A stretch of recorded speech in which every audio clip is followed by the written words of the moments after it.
Hello everyone, आप सभी का स्वागत है हमारे चैनल संजीत झा क्लासेस पे। तो आप सभी को मैंने पिछले क्लास में पढ़ाया था क्लास 12 सेमेस्टर 3 का हिंदी का एक कविता पढ़ाया था, गुलाबी चूड़ियाँ, वन शॉट में। ठीक है, वो पूरा कंप्लीट कर दिया था उस वीडियो में, पूरा कंप्लीट है।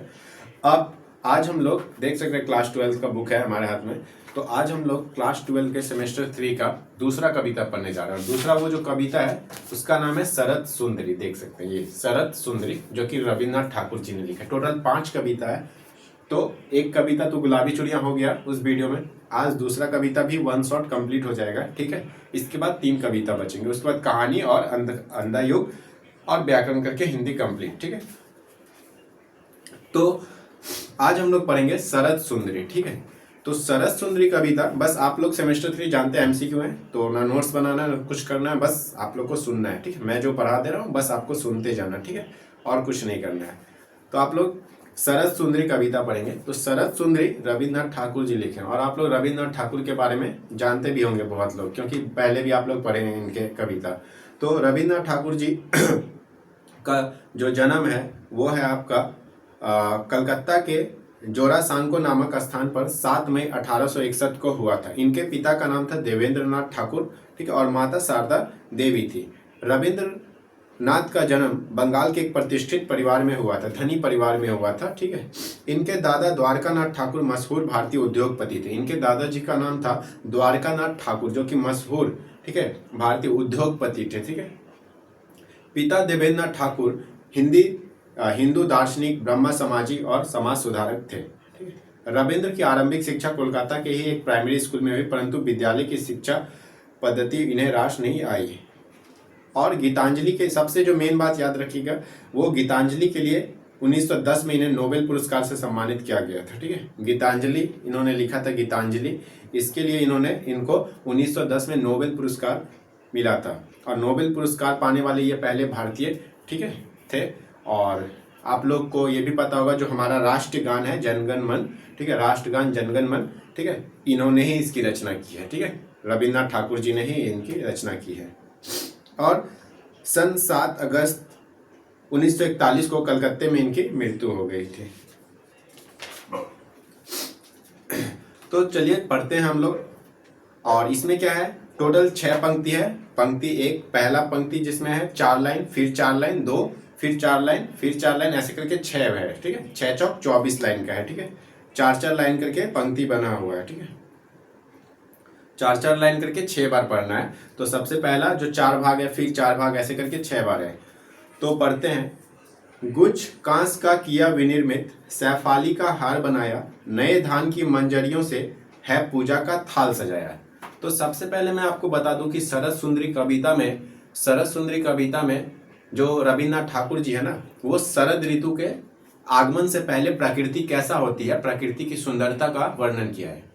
ठीक है, तो आप लोगों ने इस कविता का सबसे मेन लाइन जो होता है कि इस कविता में है क्या, ओवरऑल एक लाइन में वो समझ गए कि शरद ऋतु कविता में रविन्द्रनाथ ठाकुर जी ने शरद ऋतु आने के पहले, आगमन के पूर्व, ठीक है, शरद ऋतु आगमन के पूर्व मतलब शरद ऋतु आने से पहले प्रकृति जो सुंदरता दिखाती है ना, प्रकृति कितना सुंदर रहती है, इस चीजों को बताया है। ठीक है, तो इसमें पहला बोला है कि गुच्छ कांस का किया विनिर्मित।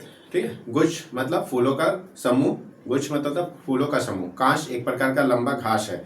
गुच्छ कांस का किया विनिर्मित मतलब तैयार करना। सैफाली एक तरह का फूल ही होता है। सैफाली का हार बनाया, नए धान की मंजरियों से, धान जानते हैं आप लोग, धान जिससे चावल होता है, तो धान में नया नया मंजर आ जाता है ना, मंजर जैसे आम में मंजर आता है, फिर ठीक है उसके बाद आम आता है, तो ऐसे आम जैसे धान में पहले मंजरी आती है ना, उसके बाद धान बड़ा हो जाता है, फूटता है पूजा का थाल सजाया। तो यहाँ पे कवि रविन्द्रनाथ ठाकुर जी शरद ऋतु के आगमन के पूर्व प्रकृति के सौंदर्य का वर्णन किया है। शरद ऋतु आने से पहले प्रकृति की सुंदरता का वर्णन किया है। कवि ने कहा है कि प्रकृति जो है ना, शरद ऋतु की तैयारी के लिए, ठीक है, प्रकृति शरद ऋतु की तैयारी के लिए ये जो धरती रूपी थाल है, इस धरती को एक थाल समझिए, थाली। तो प्रकृति धरती रूपी थाली को ठीक है सजाया है उसमें, जैसे उसने सैफाली का फूल, ठीक है, शेफाली का फूल है। नए धान की मंजरियां, नए नए धान में क्या होता है, मंजरियां आ गई है, ठीक है, और चारों ओर शेफाली का फूल खिल गया है, ठीक है। और इस तरह से कांच का भी फूल खिला है चारों तरफ, शेफाली का फूल खिला है, धान में मंजरियां आ गई है। और ऐसा प्रतीत होता है, ऐसा लगता है कि प्रकृति इन समस्त उपादानों के द्वारा, ये सब उपादान मतलब इन सब चीजों के द्वारा, ठीक है, शरद ऋतु का स्वागत के लिए एकदम तैयार है। दूसरा है, शरद सुंदरी तेरे स्वागत के मिस की, के मिस मतलब के लिए, के मिस मतलब के लिए। शरद सुंदरी तेरे स्वागत के मिस की मैंने तैयारी, रथ पर बैठ शुभ्र, रथ पर बैठ शुभ्र, शुभ्र मतलब सफेद, मेघ, मेघ मतलब बादल, मेघों के तू आ मैं तुझ पर बलिहारी, बलिहारी मतलब न्यौछावर होना, मतलब खुद को उस पे उनके लिए, ठीक है, तैयार रखना। तो प्रस्तुत पंक्ति में शरद ऋतु से आने का विनती कर रहे हैं, ठीक है।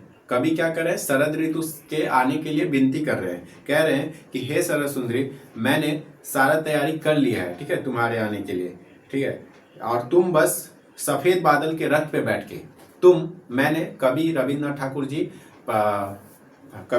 ठाकुर जी शरद ऋतु से आने का विनती कर रहे हैं, शरद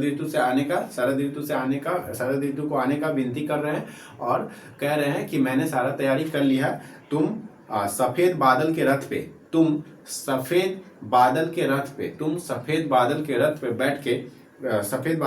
पे बैठ के आ जाओ, ठीक है, मैंने स्वयं को तुम्हारे प्रति समर्पित कर दिया, मैं तुझ पर बलिहारी मतलब मैंने खुद को, कभी कह रहे कि मैंने खुद को तुम्हारे प्रति समर्पित कर दिया है, बस तुम सफेद बादल के रथ पे बैठो और आ जाओ, मैंने सारा तैयारी कर लिया, विनती कर रहे हैं, ठीक है, 2 लाइन हो गया। तीसरा पंक्ति में है, शिशिर ओस से, शिशिर ठंडा का ऋतु है, शिशिर ओस से भींगे हुए, ओस जानते हैं आप लोग, ओस से भींग गए जो उन कमलों का मुकुट पहनकर, निर्मल नीलपंथ मतलब नीला रास्ता, निर्मल स्वच्छ से आ तू वन प्रांतर मतलब जंगल के क्षेत्र में नव यौवन भर। यानी कभी यहाँ पे कभी कह रहे हैं कि हे शरद ऋतु, कवि कह रहे हैं कि हे शरद ऋतु, तुम जो कमल के फूल होते हैं ना, जो कमल के फूल रात को भींग गए हैं ओस के बूंद से, कमल का फूल है, रात को ओस गिरा तो ओस का बूंद कमल के फूल पे गिरा, तो कमल के फूल पे जो ओस का बूंद गिरा ना, तो कमल का फूल क्या हो गया, पूरा भींग गया है और भी सुंदर दिखने में लग रहा है भींगा हुआ। तो बोल रहे उसका मुकुट पहन लो, कमल के फूल का मुकुट पहन कर और तुम आओ। कवि कह रहे हैं शरद ऋतु से कि तुम इनका मुकुट पहन के आओ और निर्मल नीलपंथ से आ तू, ठीक है, और नीले रास्ते से आओ। नीले रास्ते मतलब वन प्रदेश से होकर आओ, और वन प्रदेश में नीले रास्ते से वन प्रदेश से होते हुए आओ, वन प्रदेश से होते हुए आओ मतलब जंगल के क्षेत्र से होते हुए आओ, और उन जंगलों में, उन वन प्रदेशों में तुम नई ऊर्जा भर दो, ठीक है। कवि ने यहाँ क्या है, वन प्रदेश के रास्ते में ना बहुत से पेड़ होते हैं, आप लोग जानते हैं वन प्रदेश मतलब पेड़ ही पेड़ रहते हैं, इसलिए पेड़ ही पेड़ रहते हैं, पेड़ों की छाया से भरा रहता है, ठीक है। वन प्रदेश के रास्ते पेड़ों की छाया से भरा रहता है, वन प्रदेश के रास्ते पेड़ों की छाया से भरा रहता है, इसलिए कवि ने उस रास्ते को नीला रास्ता कहा है, और कहा है कि तुम कमल के फूल का वो जो भींग गया उससे, रात भर जो ओस गिरा, कमल का फूल भींग गया उसका बूंद से, वो वाला मुकुट पहनो, और तुम नीले रास्ते से होते हुए, वन प्रदेशों से होते हुए, लेकिन वन प्रदेश में नई ऊर्जा भरते हुए, वन प्रदेशों में नई ऊर्जा भरते हुए तुम आ जाओ, ठीक है, ऐसा विनती कर रहे हैं। और ओस की बूंदों से सजे, ओस का बूंद जब कमल का फूल पे खिलता है ना, तो वो और भी ज्यादा सुंदर दिखने में लगता है। 4 नंबर में हम लोग आ गए। 4 नंबर में मालती के फूलों का आसन, ठीक है, मालती भी एक तरह का फूल होता है, मालती के फूलों का आसन, आसन मतलब जो बिछाते हैं बैठने के लिए, मालती के फूलों का आसन, सघन मतलब घना, कुंज मतलब लताओं के बीच झाड़ियों का स्थान, लता झाड़ियों का घिरा स्थान, झाड़ियों से घिरा स्थान, बीच मतलब बीच, गया बिछाया, उफनाती गंगा के तट पर तब तुझको जा रहा बुलाया। यानी यहाँ पे कह रहे हैं कि तुम्हारे आने की तैयारी घनी लताओं के बीच मालती फूलों का आसन बिछाया गया है। कवि कह रहे हैं, ध्यान से सुनेगा थोड़ा, कवि कह रहे हैं कि तुम्हारे आने की तैयारी घनी लताओं के बीच, मालती तुम्हारे आने की तैयारी में तुम्हारे आने की तैयारी में घनी लताओं के बीच, तुम्हारे आने की तैयारी में घनी लताओं के बीच बीच मालती के फूलों का आसन बिछाया गया है। तुम्हारे आने की तैयारियों में, ठीक है, घनी लताओं के बीच मालती के फूलों का आसन बिछाया गया है, ठीक है, और तुम बस आ जाओ। और कभी कभी शरद ऋतु को गंगा नदी के किनारे बुला रहे हैं, जो उफनाती गंगा के तट पर उफनती हुई गंगा नदी के किनारे बुला रहे हैं। 5 नंबर में आ गए हम लोग। 5 नंबर है राजहंस पथ निरख रहे हैं। राजहंस मतलब एक प्रकार का पक्षी है, ठीक है, हंसों का राजा होता है, हंसों का राजा। पथ मतलब रास्ता, निरख मतलब देख रहे। पथ पर अपने पंख बिछाए, पता नहीं किसने निज वीणा पर स्वर मादक मधुर बजाए। मादक मतलब होता है मन को मदहोश करने वाला, ठीक है, बजाए। तो इस 5 नंबर जो पंक्ति है ना, यहाँ पे कभी वातावरण में व्याप्त संगीत के बारे में बता रही है। जो हमारा वातावरण है इसमें अब संगीतमय हो गया है, ठीक है, चारों तरफ संगीतमय हो गया है, संगीतमय माहौल हो गया है। यानी राजहंस कभी कह रहे हैं शरद ऋतु से आने के लिए कह रहे हैं कि राजहंस जो होता है पक्षियों का राजा, वो तुम्हारे आने के राह देख रही है। राजहंस तुम्हारे आने का राह देख रहा है और राह देखते हुए अपना पंख भी बिछाया हुआ है, ठीक है, तुम्हारे आने की राह में, तुम्हारे आने के लिए उसने पूरा पंख बिछाया हुआ है, ठीक है। और किसी ने क्या किया, किसी ने वीणा पे, वीणा जो होता है ना एक प्रकार का वाद्य यंत्र होता है, वीणा पे किसी ने एक संगीत बजाया, ठीक है, मदहोश करने वाला, मन को मदहोश करने वाला, वीणा पे किसी ने मन को मदहोश करने वाला संगीत बजाया, ठीक है। और उस पे किसी ने संगीत मादक मधुर बजाया, संगीत बजाया है। तो इस तरह से जो वातावरण है ना, वातावरण संगीतमय हो गया है, ठीक है। तो कभी कह रहे हैं कि जो वातावरण है शरद ऋतु के आने के लिए, आने के पूर्व वातावरण संगीतमय हो गया है, संगीतमय हो गया है। लास्ट पे आ गए हम लोग, लास्ट पंक्ति। निज मतलब खुद का अपना, अलकों की कृपा कोर से मेरे मन को पारस कर दो, मेरे तिमिराक्षण हृदय में तू नव ज्योति उष्मा भर दे। यानी अलको मतलब होता है चेहरे के आसपास लटकते घुंघराले बाल। अलको मतलब चेहरे के आसपास लटकते घुंघराले बाल, चेहरे के आसपास लटकते घुंघराले बाल, ठीक है। तो यहाँ पे इस लास्ट पंक्ति में कवि कह रहे हैं कि शरद ऋतु से जीवन में नवीनता भरने का आग्रह कर रहे हैं। लास्ट पंक्ति ध्यान से सुनेगा। लास्ट पंक्ति में कवि शरद ऋतु से अपने जीवन में नवीनता भरने को कह रहे हैं कि नई, मेरे को नया जीवन बदल दो, मेरे को जीवन बदल दो, नया ऊर्जा भर दो मेरे जीवन में, ठीक है, नवीन सब कुछ नया कर दो। तो यहाँ पे कवि कह रहे हैं कि शरद ऋतु से कह रहे हैं कि तुम्हारे शरीर, तुम्हारे चेहरे के आसपास जो घुंघराले बाल लटकते हैं, तुम्हारे शरद ऋतु से कह रहे हैं कभी कि तुम्हारे चेहरे के आसपास जो घुंघराले बाल लटकते हैं, उसको किनारे से, उस किनारे से, लटकते बालों के किनारे से, साइड्स किनारे से कृपा करके मेरे मन को पारस कर दो, मतलब मेरे मन को पवित्र कर दो, ठीक है। और मेरे तिमिराक्षण मतलब याद रखिएगा दोस्तों, तिमिराक्षण मतलब होता है अंधकार से भरा हृदय, अंधकार से भरा हृदय, ठीक है, अंधकार से भरा हृदय। तो तिमिराक्षण अंधकार से भरा हृदय, और मेरे हृदय में जो अंधकार रूपी अज्ञानता है, ठीक है, जो भी मेरे अंदर जो अंधकार रूपी है चीजें, उसे तुम क्या कर दो, उसे हटा दो और नई नई ऊर्जा भर दो, नया मेरा जीवन कर दो, ठीक है, ऐसा आग्रह, नई उष्मा भर दो, ऐसा आग्रह कर रहे हैं, ठीक है। तो कविता कंप्लीट। तो 6 पंक्ति था, 6 पंक्ति को मैंने काफी आसान से समझा दिया दोस्तों, देख सकते हैं आप लोग, सुन सकते हैं। और शरद सुंदरी से अब कोई भी एमसीक्यू अगर आपसे पूछा जाएगा ना, तो आप आसानी से उसका उत्तर दे दोगे। इसमें क्या, कुछ भी तो हार्ड नहीं है ना, आपको सारांश लिखने आएगा ना कुछ आएगा, लिखने तो आएगा नहीं। एक क्वेश्चन रहेंगे, 4 ऑप्शन रहेंगे, कुछ भी रहेंगे, आप टिक कर सकते हो आराम से, कोई भी क्वेश्चन इसके बाहर नहीं। मैं जो समझा दिया, हर एक वर्ड का मतलब भी समझा दिया हूँ, ठीक है। बस आप लोग एग्जाम से पहले भी एक बार वीडियो को देखिए, रिविजन करिए और एग्जाम में लिखिए।